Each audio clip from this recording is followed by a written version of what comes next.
अस्सलाम वालेकुम friend, welcome to the गाज़ियन ज़ूलॉजिस्ट। आज जो हम टॉपिक डिस्कस करने जा रहे हैं वो है external structure and locomotion of amphibians. ठीक है, एम्फीबियंस को हम डिस्कस कर रहे हैं। इससे पहले हमने एम्फीबियंस के आर्डर को डिस्कस किया था। अगर आप लोगों ने मतलब वो लेक्चर्स नहीं देखे तो आप जा सकते हैं, विज़िट कर सकते हैं। ठीक है, और उसके अलावा जो ना फैलम हेमिकॉर्डेटा या हेमिकॉर्डेटा और कॉर्डेटा उनके लेक्चर्स भी हैं, और फिशेस उनके लेक्चर भी पड़े हुए हैं। ठीक है, अगर आप लोगों ने मतलब आप लोगों को वो लेक्चर्स चाहिए तो आप विज़िट कर सकते हैं। तो चलो टॉपिक की तरफ, एक्सटर्नल स्ट्रक्चर एंड लोकोमोशन। ठीक है, देखो आपको पता है कि जो वर्टिब्रेट की स्किन होती है, ठीक है, वर्टिब्रेट की जो स्किन होती है उसका क्या काम होता है?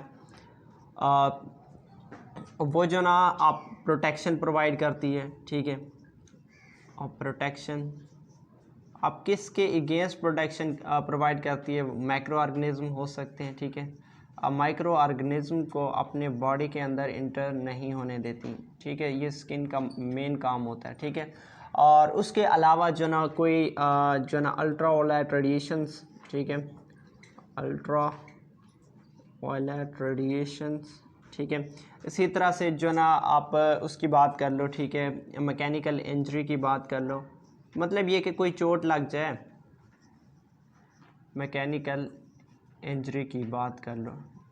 ठीक है, और या फिर बात कर लो डेजिकेशन की, मतलब खुश्की हो जाए। ठीक है, स्किन को खुश्क होने से बचाती हैं। और इसी तरह से आप अगर एम्फीबियंस के स्किन की बात करो, ठीक है, एम्फीबियंस के स्किन की बात करो तो एम्फीबियंस आपने मोस्टली पढ़ा है कि ये क्या करते हैं, अपनी जो स्किन है उसके ज़रिए गैस को एक्सचेंज करती हैं। ठीक है, तो सिंपली मैं यही लिख रहा हूँ। ठीक है, गैसेस एक्सचेंज, गैसेस एक्सचेंज। ठीक है, इसके अलावा जो ना टेम्परेचर रेगुलेशन में यहाँ लिख देता हूँ, टेम्परेचर रेगुलेशन, टेम्परेचर रेगुलेशन। ठीक है, और उसके अलावा आपने देखा होगा कि ये जो ना वाटर में रहती हैं तो अब्जॉर्प्शन इक्वेटिक होती है ना mostly, absorption and storage of water. तो ये सारी चीज़ें एम्फीबियन की स्किन क्या करती हैं, कंट्रोल करती हैं। लेकिन इसके अलावा, ठीक है, मैं आप ये चीज़ें बार बार लिखना नहीं चाहता, मैं सिर्फ आपको बोलना चाहता हूँ। आपने मतलब पिछले लेक्चर्स में सुना होगा या आपने कहीं से भी पढ़ा होगा कि इनकी जो बॉडी है इसके ऊपर कोई स्केल्स मौजूद नहीं होते, कोई हेयर्स मौजूद नहीं होते, कोई फीदर्स मौजूद नहीं होते। ठीक है, और उसके अलावा जो ना इनकी बॉडी, एम्फीबियंस की बात करें तो उसमें टेल होती भी है, नहीं भी होती। आप सेलेमेंडर्स की बात कर लो, न्यूट्स की बात कर लो, उनमें टेल मौजूद होता है। और इन रिटर्न अगर आप किसकी बात करो, फ्रॉग्स की या टोड्स की, तो उनमें कोई टेल मौजूद नहीं होता। ठीक है, तो उसके अलावा एम्फीबियन की स्किन के ऊपर मतलब ग्लैंड्स मौजूद होते हैं, ऐसे समझ लें। ठीक है, ग्लैंड्स मौजूद होते हैं। अब उन ग्लैंड्स का क्या काम होता है? पहली बात तो आपने ये बात की थी कि इनकी म्यूकाइड स्किन होती है। ठीक है, म्यूकाइड स्किन मतलब ये कि वो सेक्रीशन सेक्रेट करते हैं, म्यूकस सेक्रेट करते हैं अपनी बॉडी के ऊपर, जो उनकी स्किन को क्या करती है, मॉइस्ट रखती है। और उसके अलावा जो ना क्या होता है कि उनकी बॉडी के ऊपर मतलब ये कि केमिकल्स, ठीक है, या फिर स्टिकी सब्सटेंसेस समझ लो। ठीक है, स्टिकी सब्सटेंस या स्टिकी सेक्रेशन वो खारिज करते हैं जो कि उनके क्या किस में इन्वॉल्व होता है, मेटिंग में इन्वॉल्व होता है। ठीक है, मेटिंग के दौरान जो ना जो मेल है, ठीक है, उनको क्या करता है, स्टिक करके रखता है फीमेल के साथ। ठीक है, मेटिंग में। ठीक है, और उसके अलावा जो ना ये केमिकल, टॉक्सिक केमिकल, ठीक है, केमिकल जैसे कि टॉक्सिक केमिकल्स प्रोड्यूस करती हैं। ठीक है, अब वो जो टॉक्सिक केमिकल्स होती हैं ना, उनका क्या काम होता है कि वो प्रेडेटर की ऐसी की तैसी करते हैं। ठीक है, मतलब ये कि प्रेडेटर को क्या करते हैं कि वो उसे इतना ज़्यादा मतलब ये कि केमिकल्स होते हैं जिसकी वजह से मतलब प्रेडेटर उसको टच ही नहीं करता। ठीक है, टच करेगा तो उसको खुद को नुकसान होगा। ठीक है, तो ठीक है।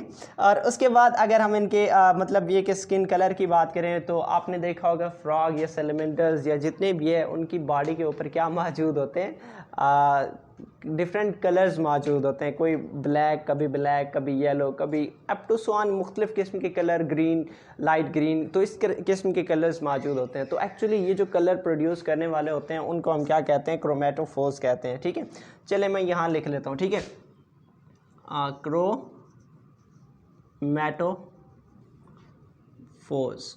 ठीक है, ये क्या करते हैं कि क्रोमैटोफोर्स का क्या काम होता है कि ये उनकी एपिडर्मिस या डर्मिस को क्या प्रोवाइड करते हैं, कलर प्रोवाइड करते हैं। ठीक है, आपके उनकी स्किन कलरिंग होती है। ठीक है, और उसके अलावा जो ना एक और चीज़ है, ठीक है, जिससे हम, चलो मैं इस साइड पे लिख देता हूँ। ठीक है, क्रिप्टिक कलरेशन। अब क्रिप्टिक कलरेशन क्या है? क्रिप्टिक कलरेशन का मतलब ये होता है कि ठीक है, वो उन्हें कैमोफ्लेज की प्रॉपर्टी प्रोवाइड करती हैं। आपने देखा होगा कैमोफ्लेज प्रॉपर्टी किसको बोलते हैं? ठीक है, कि बॉडी को डिफरेंट किस्म के कलर प्रोवाइड करना, जैसे कि आपने सेलेमेंडर्स या गिरगिट की बात की होगी। ठीक है, तो वो क्रिप्टिक कलरेशन मतलब कैमोफ्लेज शो करते हैं। ठीक है, और उसके अलावा एक और मतलब ये प्रॉपर्टी है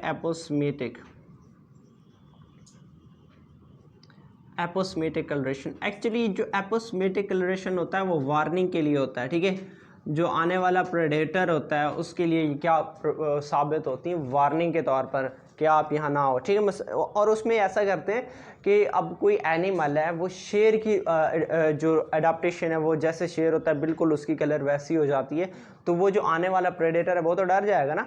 तो ये क्या करती हैं कि एक अडाप्टेशन हासिल करती हैं। ठीक है, जिसकी मदद से एक डेंजरस एनिमल की खूबी वो इख्तियार कर लेते हैं।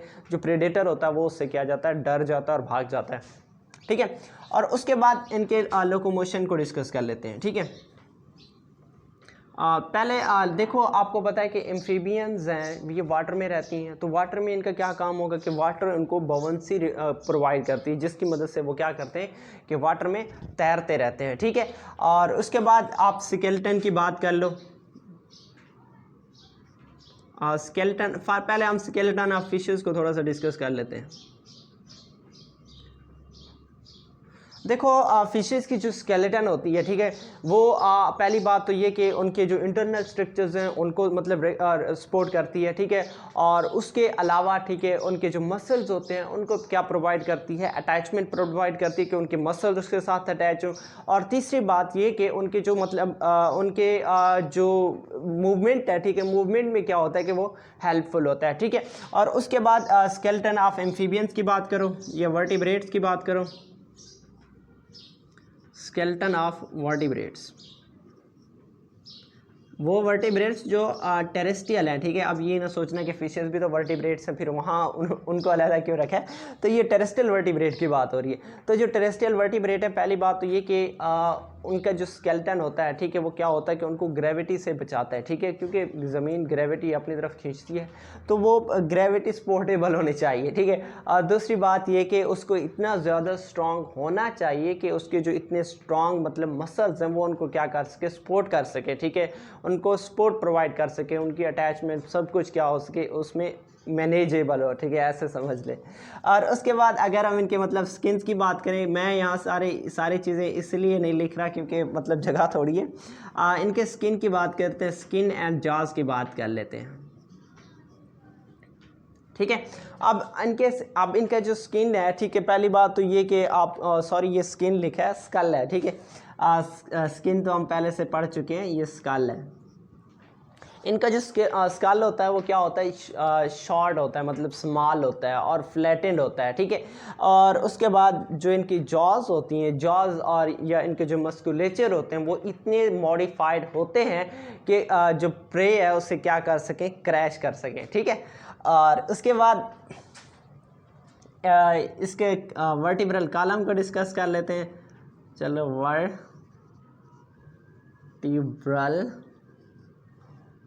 कॉलम। ठीक है, अब वर्टिब्रल कॉलम एक्चुअली ये जो ना फ्लेक्सिबिलिटी और ठीक है, फ्लेक्सिबिलिटी और सपोर्ट प्रोवाइड करती है। ठीक है, बैलिटी ITY। ठीक है, फ्लेक्सिबिलिटी और सपोर्ट प्रोवाइड करती है। और दूसरी बात ये कि जो वर्टिब्रल कॉलम है ना, ये इसके जो इंटीरियर पेयर अपेंडेजेस या पोस्टीरियर पेयर अपेंडेजेस हैं, इनके दरमियान में ये एक ब्रिज का काम करती है। मतलब ये कि वेट को सपोर्ट करने के लिए सस्पेंशन ब्रिज के तौर पर काम करती है। और सस्पेंशन ब्रिज का मतलब मैं ऐसे समझ लो कि आपने दीवारें चीन देखी है जो ऐसे यूँ जाती है, तो वो एक सस्पेंशन की तरह क्रिएट होती है, ठीक है, ऐसे ये ऐसे, ठीक है, ये एक सस्पेंशन ब्रिज आपने देखा होगा। या फिर यूं ऐसे जो ना, ये ऐसे, ये किसके तौर पर काम करते हैं, ऐसे ब्रिज देखे होंगे, कभी यूं ऊपर से नीचे आती हैं, ठीक है, या फिर नीचे से यूं ऊपर जाती हैं, ऐसे ब्रिजेस को सस्पेंशन ब्रिजेस कहते हैं। तो ये वर्टिब्रल कॉलम भी इसी तरह उनके जो इंटीरियर और पोस्टीरियर पेयर अपेंडेजेस हैं, ठीक है, उनके दरमियान में ये सस्पेंशन ब्रिज के तौर पर काम करती है, ठीक है। और उसके बाद जो ना फिर आगे वर्टिब्रल कॉलम के मतलब दो रीजन्स होते हैं, ठीक है। पहला होता है कि ये सैक्रल रीजन, सैकुलर, लेकिन उससे पहले एक और चीज़ मैं आपको बता दूं, ठीक है, ज़ैगापोफाइसिस, ठीक है। एक्चुअली ये जो ज़ैगापोफाइसिस हैं, ठीक है, ये क्या होती हैं कि प्रोसेसेस होती हैं, ऐसे उभार, ठीक है, उभार होते हैं। और ये उभार एक्चुअली क्या करते हैं कि उनको जो टेढ़े होने से क्या करते हैं, ट्विस्ट होने से क्या करते हैं, बचाते हैं, ठीक है। ज़िगापोफाइसिस का क्या काम होता है कि जो हर वर्टिब्रा है उसके ऊपर क्या मौजूद होते हैं, ये ज़िगापोफाइसिस मौजूद होते हैं, ठीक है। और इनका क्या काम होता है कि वो उस वर्टिब्रा को ट्विस्ट होने से बचाती हैं, ठीक है। और उसके अलावा मतलब ये कि इसके जो दो रीजन्स होते हैं, एक होता है सर्विकल रीजन, सर्विकल रीजन, ठीक है।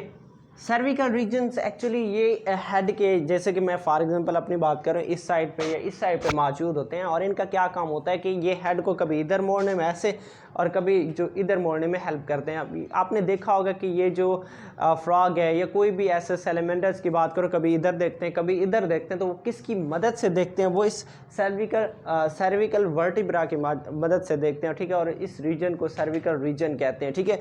सर्विकल वर्टिब्रा सर्विकल रीजन में मौजूद होता है। और यहाँ से मतलब ये जो सर्विकल वर्टिब्रा होते हैं, इसकी मदद से कभी वो इधर देखती हैं, कभी इस साइड पे देखती हैं। और उसके बाद आगे कौन सा है, सैक्रल रीजन। वैसे तो इसके 4 पोर्शन होते हैं, सैक्रल रीजन या सैक्रल, हम वर्टिब्रा को मोस्टली डिस्कस कर रहे हैं। तो जो सैक्रल वर्टिब्रा होते हैं, ठीक है, वो इनके पोस्टीरियर साइड पे मौजूद होते हैं, ठीक है।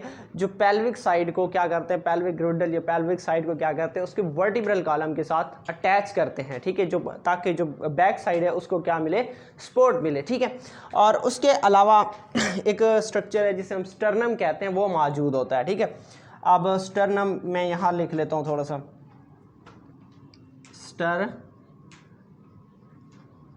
ठीक है।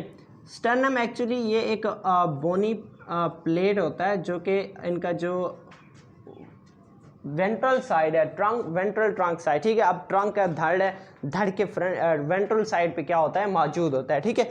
अब इसका क्या काम होता है कि जो हैंड लेंस या जो पेल्विक ग्रेडल्स होती हैं, ठीक है, लेंस या पेल्विक ग्रेडल, उनको क्या करती है कि ये सपोर्ट प्रोवाइड करती है, ठीक है। तो ये था हमारा यानी फर्स्ट इसका पार्ट। और जो सेकंड पार्ट है वो उसे हम क्या करेंगे कि जो अपना पीसी, ठीक है, उस स्लाइड्स के ज़रिए समझाएंगे, क्योंकि उसमें थोड़ा सा डायग्रामेटिक है, तो उस वजह से मैंने उस वीडियो को मतलब ये कि पीसी के मतलब स्लाइड्स की मदद से मैं आपको समझाना चाहता हूँ, ठीक है। तो जो नेक्स्ट वीडियो होगा, ठीक है, आई होप मैं अभी आज ही इसके साथ कनेक्ट कर देता हूँ, ठीक है। ये काफ़ी बड़ा हो जाएगा, लेकिन इसके लिए मतलब अलहदा वीडियो और इसके बाद वाली वीडियो, ठीक है, वो वही होगी। और इंशाल्लाह उसे भी विज़िट करना। और अभी सॉरी, उससे पहले यार अपना जो मकसद है वो तो भूल गए, वीडियो को लाइक, सब्सक्राइब और शेयर, ये तीनों चीज़ें हैं। शेयर सब्सक्राइब तो चैनल को करना है, बाकी शेयर इसी वीडियो को करना है। तो इंशाल्लाह मिलते हैं नेक्स्ट वीडियो में, तब तक की इजाज़त चाहता हूँ। ओके, अल्लाह हाफिज़।